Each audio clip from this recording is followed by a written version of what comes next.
All right, this is JP Raw, show number 171 here on a Wednesday night on May 5th, 2016. Tonight, our guest was going to be Riley Brandt. Hopefully I said his name right. He's not here to correct me. Riley had some issues. We'll reschedule with him. So if you're looking for him, we'll have him on soon. We'll reschedule that, and we'll go over his topics. I was looking forward to that. You know, Tim, I'm a Windows user. All my computers are Windows. But I've always had this fascination for Linux stuff and some of this open source stuff. And I know we talked about it with Pat David before, but I think this is a topic that I'd like to cover on a semi-regular basis. You know, I don't have a set amount, but at least once a year, if not more. Because, you know, if you're dialed in and you're all into Adobe, you may not be looking to switch. But if you're somebody just getting in photography, if you're somebody who is not happy with the subscription plans that you're paying with Adobe, or just want to see what else is out there, this is a good alternative and a good way to play with it. And Riley is, as far as I know, to me, he's an expert in Darktable, which is the alternative, the open source alternative to Lightroom. And I was watching one of his videos, and he gave us a video. It looked really good. So I look forward to setting that up and going with him. So for tonight, we're going to go over, I guess, a couple of things that are of interest to me. And then Tim can weigh in, and we can do whatever else there, Tim. Okay. So maybe a short show. But first thing is I have finally done it. I have talked about this for years and years. And I've finally done it. Boy. And let's keep it within the perspective of photography. I think you bought the iPad? No, but that is a great point. So you've bought an iPad and you've done something else? I have not bought an iPad. I thought you said you had an iPad in the house now. That's a work tablet. Oh. I did not. None of my money directly went to that iPad. So is it under your roof though? It is under the roof. Okay, so that's a step in the right direction. I won't tell you where it's at. Now you bought a Sony camera. No. But you mentioned the app. So just so you know, I have been playing with it a little bit, and I guess right there. I don't know if you can see it.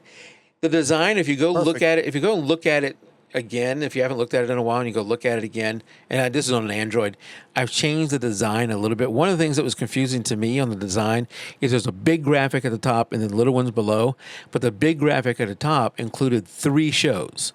So you might see number 170, which was the one we did with Eric, but then 169 with Corey and 168 with Joanne and Jason were like hidden because you had to swipe on that big graphic to see the other 2. So if you didn't pay attention, it looked like it went from show number 170 to 167, skipping 169 and 168. So I changed the design so that now they're all like equal size, and you can just scroll through it and see, it's got to refresh, scroll through it and see all the other shows. It defaults to this view, which is the YouTube, which is going to be video, of course. You can, if you want to just look at the audio, there's not going to be a graphic there, but there's all of them for audio. And then we have added that what's in your bag, and we have 3 photos up there now. That's also from YouTube. So those are all up there. When did you update that?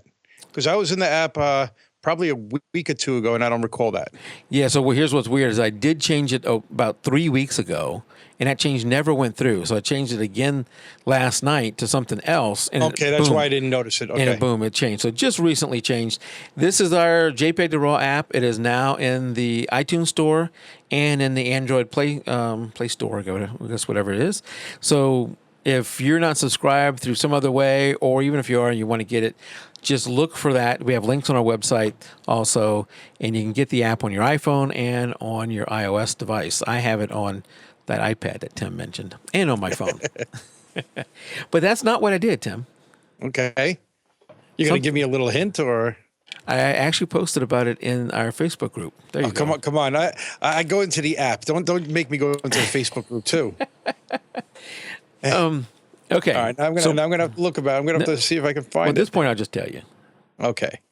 I've been debating for years on changing my taking one of my cameras, and I was thinking about the D2X, 100. My 2X. Okay. Yeah, I was thinking about taking my D100, which is my original DSLR, and it was, I think, a 6 megapixel camera. And I was thinking about converting it over to infrared using Life Pixel, which I have pulled up right now, their webpage. And I just debated, and they have all these different, filters you get to choose from. Right. If I can find the filter here. No, that's not it. Filter choices.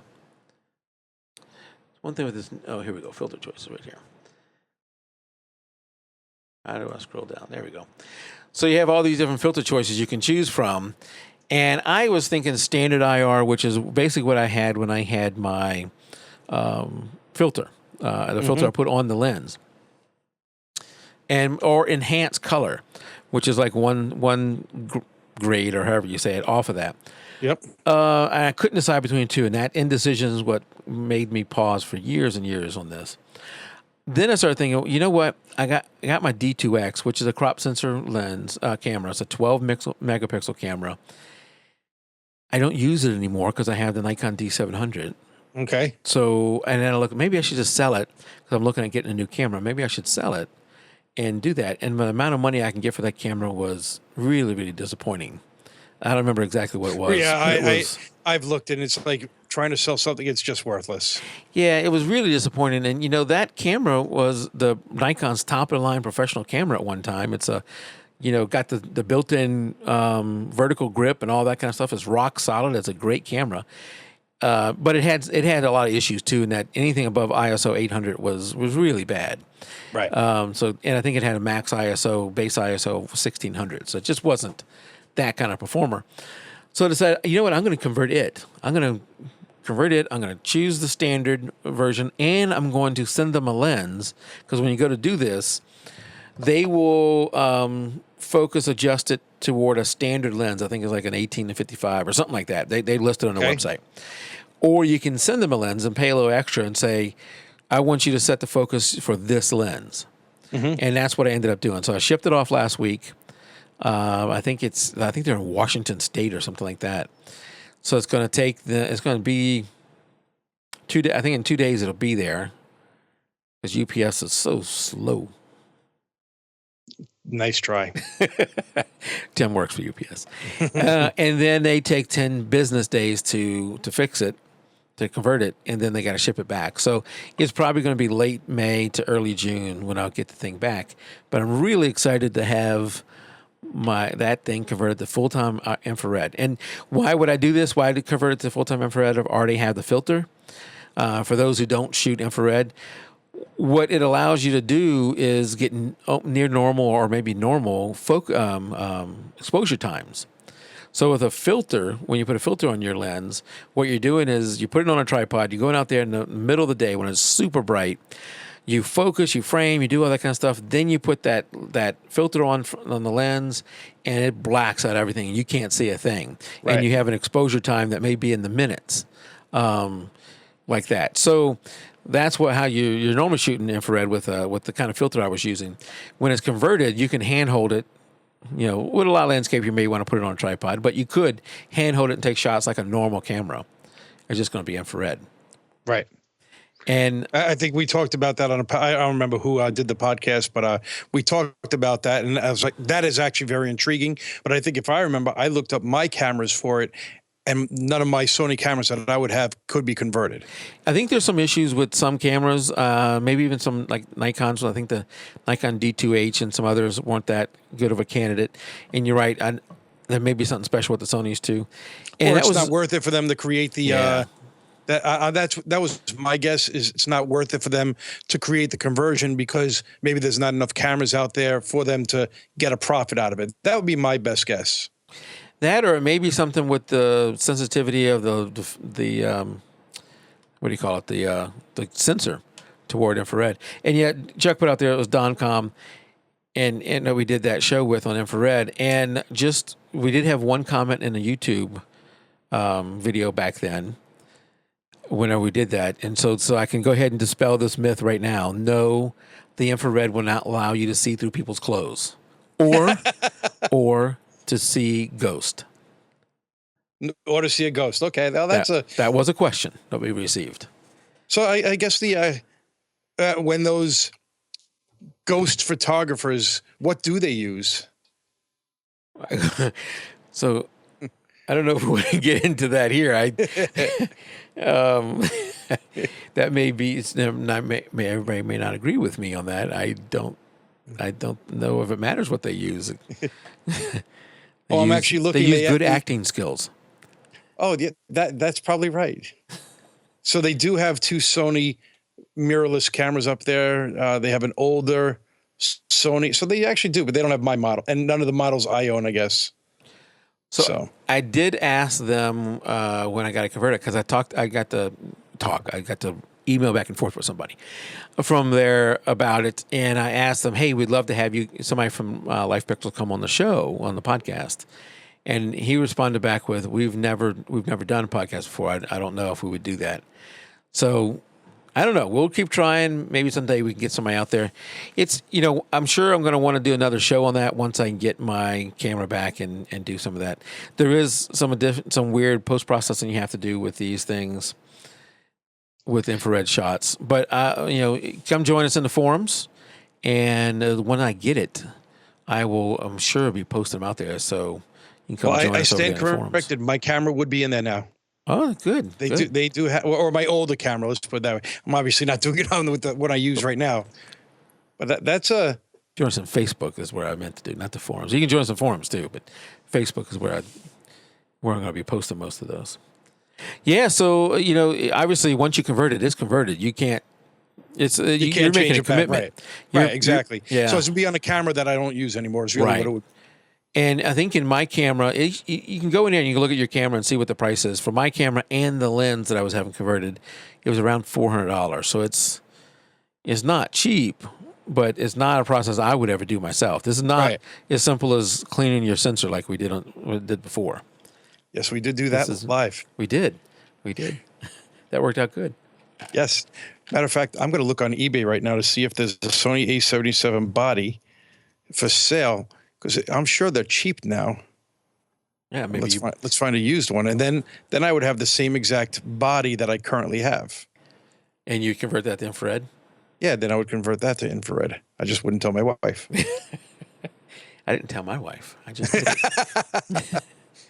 it. Okay, so if she reads the Facebook group, she would have seen this post. So I posted in our Facebook group, which I have the link up now for it. About the camera I was looking at getting. So, I shoot with the I got a bracket on here, and I always like to get the vertical grip, whatever it is. But this is a Nikon D700. If you it's a whole lot of camera. Can see it. And I got a big lens on. I should have put a littler lens so I can move it around. But this is the lens I did a test on.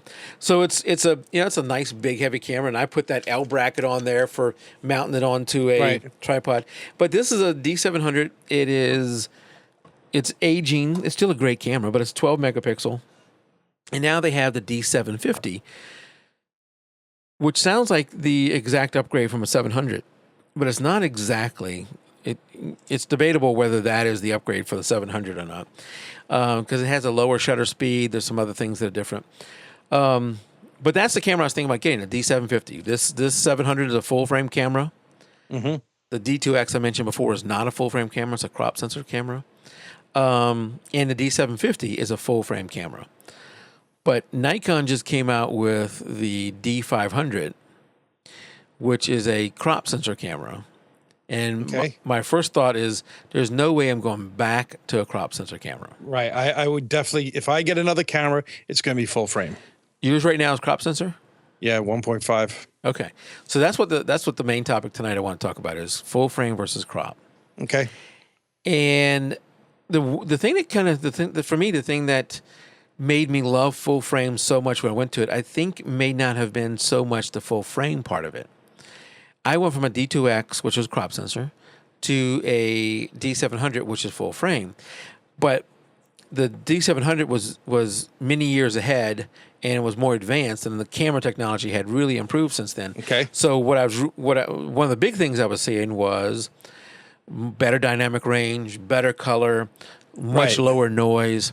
Some of that may have been due to the size of the sensor, but I'm betting you a lot of that was due to the advancement in time and how much better they had gotten with that stuff. So I, may have been wrongly assuming for a while that all that was, hey, full frame versus crop sensor. And I'm never going back to crop sensor. And I'm still not sure, but when I look at the D500, the D500 is 10 frames a second. So if you're a sports shooter or a wildlife shooter, you may want to stick with crop sensor. And I'm going to show you some examples here in a second. You may want to stick with that because your 1.5 crop is giving you an artificial zoom. Absolutely, and that I agree with. For my taking pictures with my 7200, it's really a 300 lens, which is great because my son's in the net, which I'm usually the furthest away from. So it's making that 200 lens a 300 lens, and it's not like zooming in extra, but it's shoving all those pixels into a smaller area, and it's using the sweetest spot of the lens, the place where most lenses have the most defections. Is that it? Defects? No. It's not defects. The most defects. Defects, not defections. That's somebody leaving Cuba. Yeah. The most defects is generally on the edges. So a crop sensor actually is using also the best part of the lens. Right. But I've also heard that, and I think it's true, just to how much of a degree, that the full frame cameras do better with blurring the background.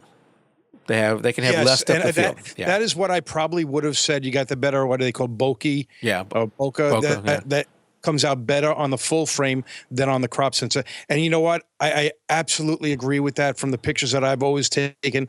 I don't think the background blurring is as good as it had been on my full frame. However, I will say this weekend, on Mother's Day, my daughter was in our backyard, and one of my azalea bushes was bright red, and she wanted pictures. So I ran in, I got my 85 1.4, and I took shots of her and my son, and it blurred the background out beautifully. But you really have to pay attention to it. Yeah, you really to get it. Well, where I first noticed it when I switched to the D700 was when I shoot my son's swim meets. And first thing off, the noise levels were so much better. This D700 really just blows away the D2X, isn't it? It's incredibly better. However, I noticed right away that my 70 to 200 lens only made it like 2 lanes in, maybe 3 lanes in on when I was shooting from the side, versus the 4 lanes or more that I was able to get before. And of course, you can shoot as much as you want, but I'm talking a certain level of fill in the frame I want to do. I don't want my subject to be a dot in the frame. I need a certain level of them filling the frame. And I couldn't reach some of those lanes I was able to reach before when I had a crop sensor. Right. But I was willing to let that go because, one, full frames is better in general for landscape, which is the other thing I shoot, and the D700 was so much better in noise. But now the D500 is coming out, which is showing, and this is all Nikon, that's what I am. I'm Nikon. This is showing noise levels that is on par with the full frame D750. Both of them being better than what I have here now. So I started thinking, before I send this D2X off to get it converted, let me do a few test shots. So I mounted my 7200, this lens here, mounted the 7200 on a tripod, attached the D2X to it, and shot at 200 millimeters and 70 millimeters, so all the way zoomed in, all the way zoomed out, and then attached the D700 to it and did the same shot. And I wanted to look at what is the differences and what is, the bokeh, what is the background, the difference there? How much worse is going to the crop sensor? So I can look at that. The other thing you'll notice when I show you these, especially in the 70 millimeter one, is the exposure looks way different. The settings on both of them were the same. They're both on aperture priority, I think it was, at f2.8 with, what does it sit on? Matrix metering. So they're both on matrix metering. So I think what you'll see is a D700 just has a better dynamic range and has a better metering there. But try and ignore that part of it and just look at what you're seeing there. So let's go to first shot. This is the D2X. Oh, not at 70 millimeter. At the D2X. Where is it at? I'm like, that's a D2X. It looks like a Coolpix. It is a Coolpix at 200 millimeter. Yeah, that's what I wanted to get there. So that is the thing in the image is not a D2X. This is my subject that I took pictures of. So this is a D2X at 200 millimeters. And that is a 1.5 crop sensor camera. Okay. Again, not the Coolpix in the picture. So you got that. All right. Now let's go to, let me get the D700 up. So this is going to be the D700, the one I'm about to show you. Same, everything the same, 200 millimeters, and everything else. Whoops. There we go. So D2X, D700. Okay. So you can see, yeah, it's not as zoomed in. But look at I want you to pay attention to the background. They're both really blurred out. So again, that's 700. Now, what is the f-stop setting? 2.8. On both of them, okay. Both of them are 2.8. So this one is the full frame that we're looking at here. Full frame sensor. Right. Hopefully I spelled sensor right. And it's also, because I'm going to use it everywhere, it's also the D700 at 200 millimeter. Okay. All right. So you got that? Mm-hmm. I'm going to go back to the D2X. D2X, D700. Okay. The D2X here, again, I got that one pulled up, does a good job of blurring the background. What am I losing going back to crop sensor? And if I wanted to use it for, like, let's say, portraits, I can still blur the background if you got a decent lens. Right. Yeah.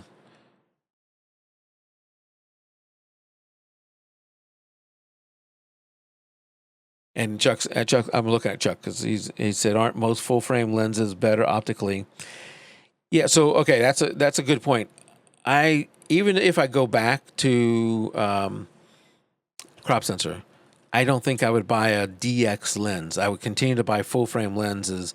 So if I ever go back, what I'd love to have is a crop sensor camera for sports and wildlife, and a full frame for everything else. Okay. So I'm probably going to keep my D700, and I would only buy full frame lenses. They'll still work on a DX camera. Right. All right. So now we're going to look at this at 70 millimeter. Okay. You ready? Mm-hmm. So here is the D2X. So this is the 1.5 crop factor. Yeah. This is the D2X at 70 millimeter. Okay. 2.8. At 2.8, yeah, I should have put that there. And that is the 1.5 crop sensor. Okay. Excuse me. Also note, we'll go back through this a couple times, how much better the exposure and dynamic range is in this next shot. This is the D700 at 70 millimeters. Okay. So D700, which is full frame. So that's interesting. It almost looks like the crop sensor has more blur to the background. Yeah, I don't. If I go back to that, too bad I can't put these side by side.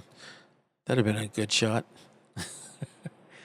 Well, we're not going to do that here, but you can see it. I don't know. But definitely, you're right. The dynamic range is huge. This one almost looks washed out in comparison to the other photo. It does. It just the D2X. It compared to modern cameras, just it's not there. And what year was that? Yeah, it's a good question. I think it was before. It's before we started doing the show, and I bought it used. So at least it's probably 10 years old. 7, 8 years, 10 years old. Yeah. But still, my point with this thing, it's kind of new. I'm not looking. Hey, look at that! A crop sensor makes it look closer. I knew that. Since I hadn't shot with it in a while, I was worried if I go back, how much bokeh am I losing when I go back? Right. And I'm okay with it. I'm okay with that bokeh because I don't remember. Now that I'm full frame, I I forget some of those days when I was shooting with this stuff. I don't remember having problems and saying, God dang it, I wish the D2X would blur the background better. Right. I never had those thoughts. So I'm very much leaning toward the D700. So if we go and look at a comparison of D700 to D500, and yeah, I know you Sony guys and Canon people are saying, why are you spending all this time on Nikon? Tim, you're welcome to talk about Sony. I'm talking about my current dilemma on which one to buy. You got to talk about what you know. Absolutely. And yeah, I can't read a thing of this. There we go. Now let me make this a little bigger. Yeah, so the D500 is got these things now have a touch screen. They have the little screen in the back pops out. They have Wi-Fi built into it. They have Bluetooth built into them. I think this thing has something like 153 focus points. 90 something of them are cross type, and they cover the entire frame. With that thing is 10 frames per second with a 200 plus buffer. Wow. Shooting raw. Talk about shooting spray. What are they? Spray and pray. Yeah. Jeez. So, I think I can't see, I don't know if it has it here. Where does it have the buffer? Don't see it. And then I think the top ISO is like 1.6 million. 1.6 million? Yeah. No. Yeah, it is. No, it really is. I don't think I've ever heard of that. Yeah. 1,600,000.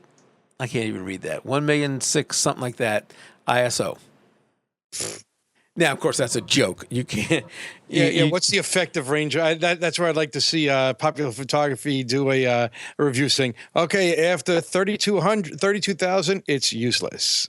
Well, yeah. So I think the native ISO is probably 20. What is it? 28, 26. What is the middle one? 25,600, something like that. Yeah, something like that. I don't even know if it's 25, but that's you mean on the low end 25? No. I'm talking about the native ISO. I think on this thing is 100 to 25,600 or something like that. Whatever. Okay. 12,800 times 2, 25,600. Yeah. Yeah. I think is the native, and then it has boost mode. That makes sense. Then it has boost mode. So it's right. Fortunately, what's keeping me from buying it right now is it's out of stock. Because I think it's like $2,000. So when you get that new gear fever, Tim? Yes. And you can't help yourself. Didn't you buy a camera not too long ago? Did you end up buying a camera? No, I never bought it. I did not buy it. So it's being out of stock, and the fact that right now everybody's sports season is kind of coming to an end. So me going out and take sports pictures is going to be next season. I'm holding off, but man, it's tempting. I've been watching a lot of videos, and I think that I'm now willing to go back to a crop sensor. Wow. Would you have ever thought that? No, and I'm really fighting it. There's some things, I think that the D750 was a little bit better. It has a max shutter speed of 1/4000. This is where maybe this happens to other people. This is where it happens to me, is that you get yourself worked up over something that really doesn't matter. Right. So I saw that my current D700 has a max shutter speed of 1/8000, 0.008 of a second. The new 750 only has 1/4000 of a second. Okay. And I go, holy crap, that's much worse. I pull up in Lightroom and say, how many photos have I taken out of my almost 300,000 I have in there? How many have I taken that have a shutter speed faster than 0.004 of a second? Right. How many do you think? Not many. Not many. No, and I think several of them were because I was testing something. Exactly. It's not something you're going to normally do. Out of the almost 300,000 images or whatever it was, I think it was less than 50 So like really it's okay. That may not impact me as much as I thought it might impact me. That may not be an issue. But the frames per second, it drops from this camera. This camera with the battery pack, with the grip, whatever you call it, on the on the D700 is 8 frames a second. Okay. And if the new one, the new D750 is 6.5 frames per second. And I can. But now, how many times are you shooting at 8 frames a second now? So that's a good question. So how often? Because you used to do it when you did the swimming, I bet, but you're not doing as much sports photography now as you used to. I'm not, but what I'm doing now, instead of doing sports photography from my kids, I have all these friends or coworkers that have kids that are playing, and I go and shoot them, and I give them the photos. I just enjoy doing the photography. And there, I don't, you hear 8 frames a second. How many frames a second do you need? Well, I'm not just sitting there and holding it and just, making a movie almost. You're doing bursts, 3 shot here, 4 shot there, like that. Yep. And there's, you would want more frames per second. Every sports shooter wants more frames per second. Right. And I think the other where that carries over is if you were a nature photographer, birds, any kind of wildlife. You want as much zoom as you can get, and that crop sensor gives you more zoom. And you want fast shutter speed. If you're doing birds, faster the shutter speed, the better. Great focus tracking is good. If you're doing something like a buffalo, then you probably don't need as much of a frames per second with that. Right. But you probably want a good zoom because you're not walking right up to it. Exactly. Landscape and people, of course, shutter speed is not as important. And, the crop sensor is not as important either.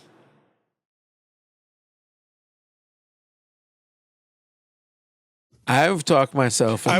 I would think that a landscaper does not want the crop sensor. No, you're right. A landscaper does not want the crop sensor. So for that, we'll have to stick to my 700, and then maybe... So what is your widest lens you have?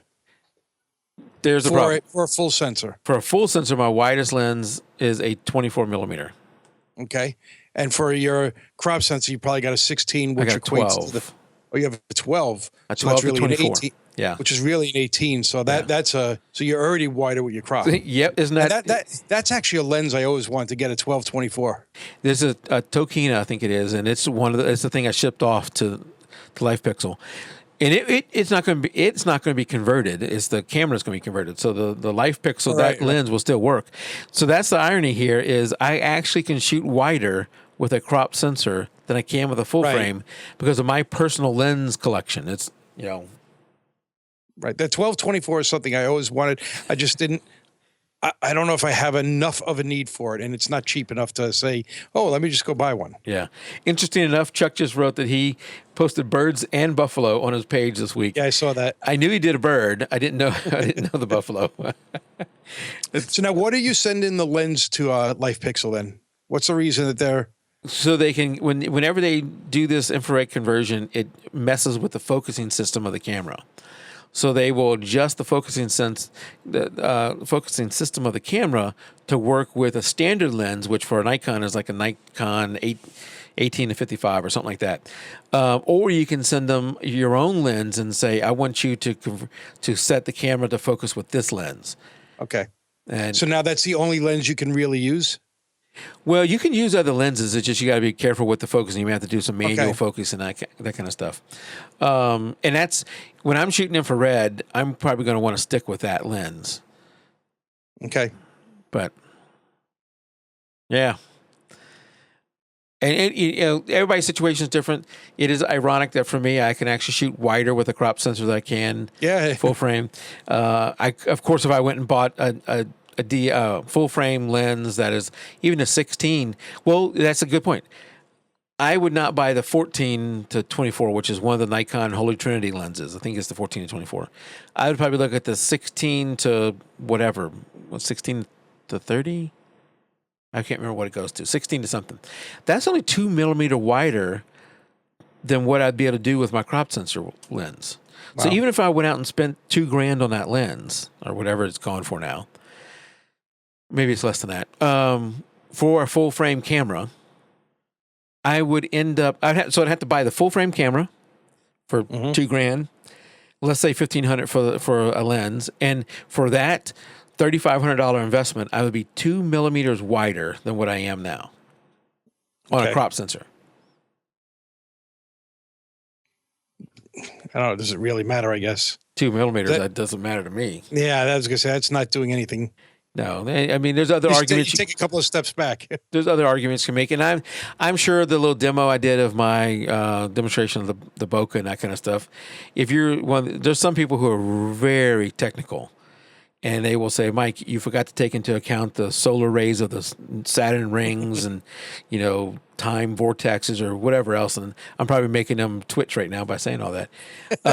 I'm not going to get to that level. I'm going to take the photos, look at them and think this is close to real life. I wouldn't actually just take photos of another camera, but what I was looking for, that served my purpose. I was trying to justify to myself, how much bokeh am I giving up? What does it look like on the crop and all that kind of stuff? And that's where I've come down to.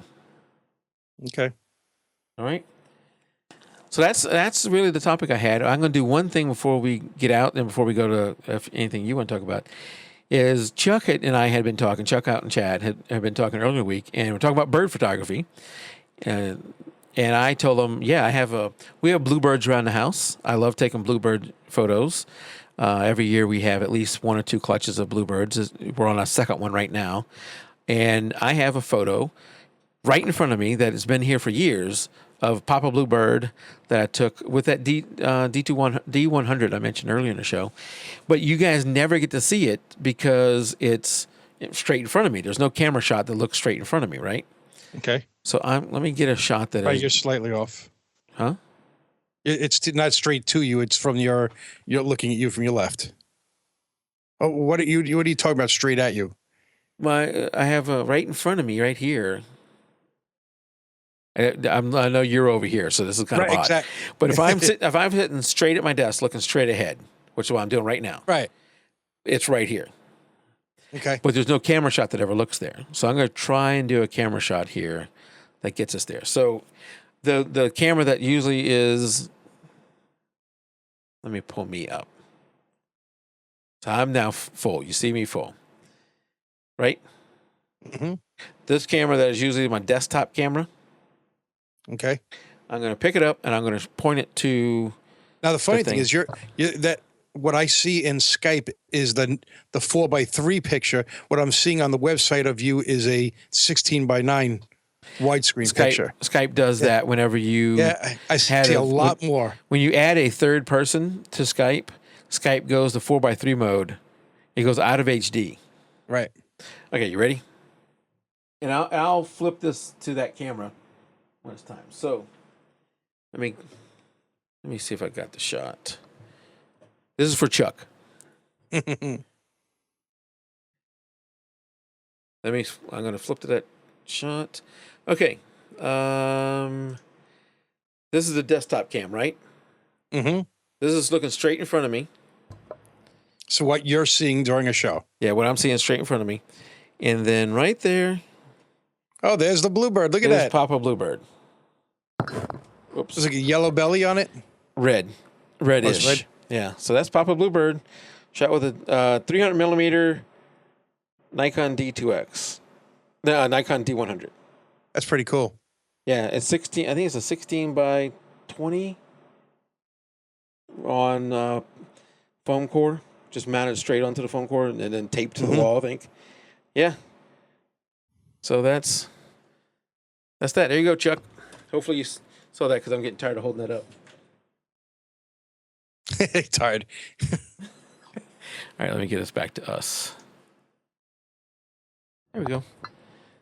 It is a good shot, Chuck. I love that photo. One of my monitors now is blocking a lot of the view, but I can see the top of it. Those bluebirds, and this is part of the reason I like the crop sensors. I can get closer to them. But for whatever reason, of all the birds that we have come around the house, the bluebirds are the ones I love the most. And watching them have their little clutches every year, they generally have 2 with us. Right. We have a birdhouse, with them. You got to take the stuff out of the birdhouse before they come back again for the next clutch. And then the babies, the papa still has 3 babies chasing them around. So they're fully grown, flying around, but they have speckles on their chest. That's how you can tell they're juveniles. And we put out mealworms for them in a little thing they can get in. They'll be standing in the mealworms with the papa. They flew in there with the papa. They're standing there. Mealworms are crawling over their feet, and they're still looking at him to feed them. So it's interesting to watch that dynamic and all that while Mama's sitting on the nest with the new birds that she's about to hatch. So they got to get rid of those. So watching them and taking photos of them and all that kind of stuff is fascinating. So I love bird photography. I don't do enough of it though. Well, in this situation also, because with birds, you can have some really long lenses or shoot big, really big birds, or hang out and just wait forever. Right. With ones in your backyard, maybe you have a feeder that's keeping them around. Maybe you have bird nests that's keeping them around. Something like that. You find like that shot I just showed you. It's a total nature shot. He's not standing on a bird feeder or standing on our deck. He is just in a tree that's close, and I was able to get a good shot of him. So, all right. I guess the closest I got recently was I had a rabbit in my backyard, and I crawled up, and I probably got about and with my 7200, probably about 10 feet away from him before he got spooked. But I was able to get just him in the frame and like great depth of field because I had it at 2.8 to really blur everything out on it. It was.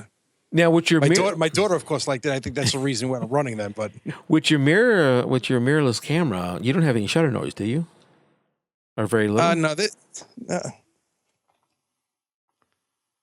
Of course, now it's not going to shoot because it's not focused in on anything. There you go, 15. Chuck says, "Oh, it definitely." Do it again. That's real light, though. Oh, really? And of course, hold up. What's going on here? Yeah. That's 12 a second.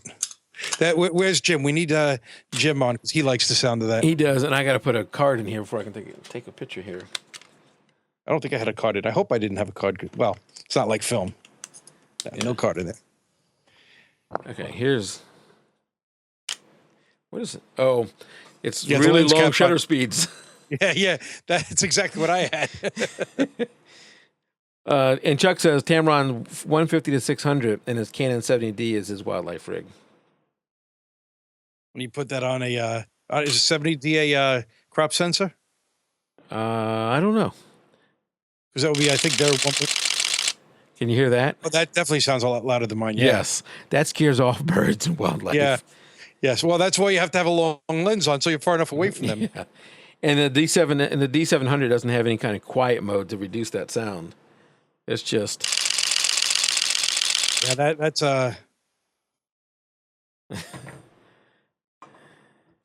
He says so yes. It is. So 600 times 1.3 is 780.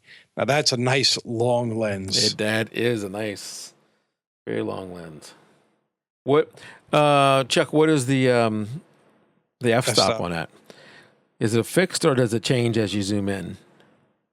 I have to imagine it's like a 3.556 or something. I bet it's a f4 to 5.6. Yeah, or maybe even a 5.6 to 6.3. No, we wait with bated breath. We'll wait as a delay is. But yeah, I have a 1.6 for Canon. Oh, that's even better then. Right, that's true. Canon has a slightly more of a crop. Yep. I thought it was a 1.3, so that takes. They may have another camera that is a 1.3.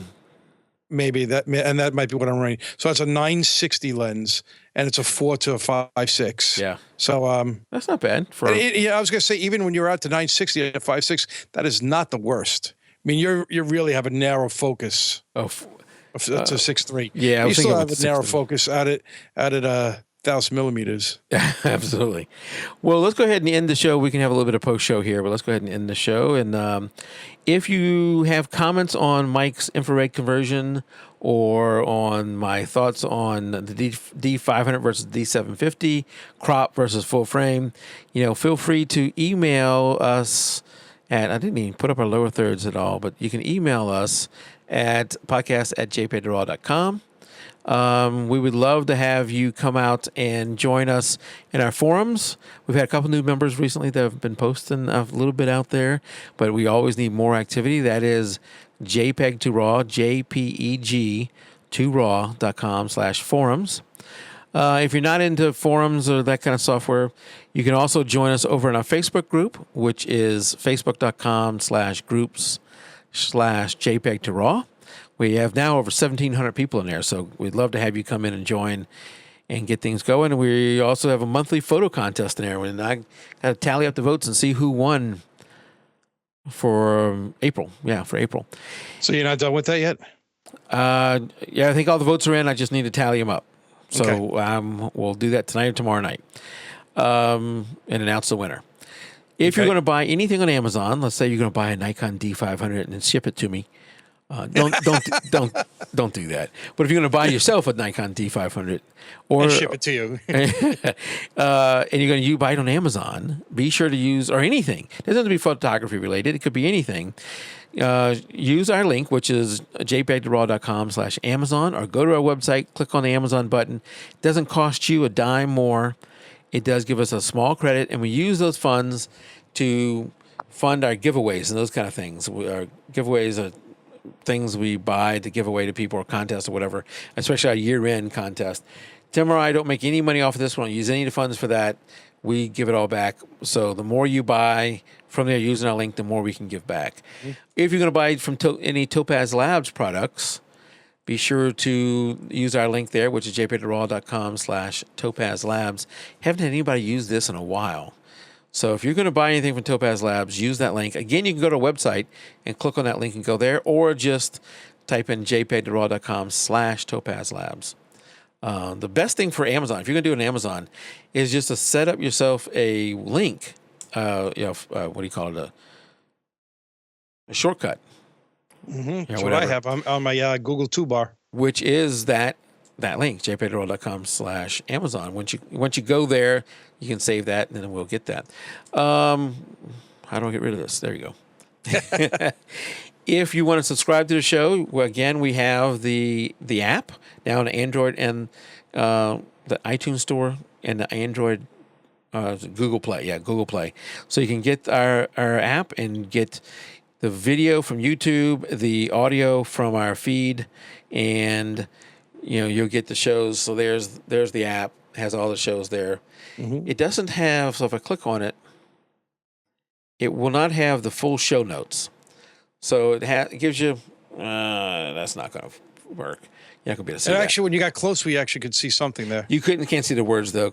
Yeah, no, I actually did, on the bottom. Oh, you did? Yeah. Yep, I see. When you had it at an angle right there, at that angle, I could see the words. Oh, there you go. Not that much of an angle.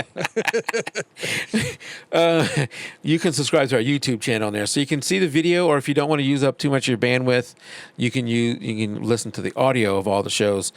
If you're not interested in the app, there's all kind of other ways you can subscribe to the show. For video, there's of course YouTube, there's iTunes, and there's Vimeo. For audio, there's a bunch of places. There's Stitcher, Spreaker, iTunes, iHeartRadio, TuneIn, Podomatic, Podbean, and Google Play Music now. Mm-hmm. I used to have to say soon to be, but now it's actually active and out there. You can get us on Google Play Music. So it is everywhere you want to be. Everywhere you want to get a podcast, it is out there and ready for download.